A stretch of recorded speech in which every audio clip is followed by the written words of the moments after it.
Now let's take a closer look at these steps of the Ultimate Photography tool. Step number 4, select shutter speed. Selecting the right shutter speed is important for both freezing moving subjects, like a game-winning shot, or to blur moving items, like water at a waterfall, creating that silky smooth water. Practicing with different shutter speeds is a great way to be creative within your images. For choosing our shutter speed, I have an image shot at 1/1200th of a second, which is a fast shutter speed, and this image shot at 1/50th of a second, a slower shutter speed. See how the first image is quite crisp and sharp and freezes the train?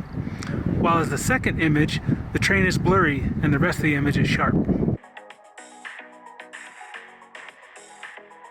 Tips for this step. Number 1, if there is movement you want to freeze, use a higher shutter speed. Number 2, if there is movement you want to blur, use a slower shutter speed. Number 3, consider a tripod for slower shutter speeds when there's no movement within the scene.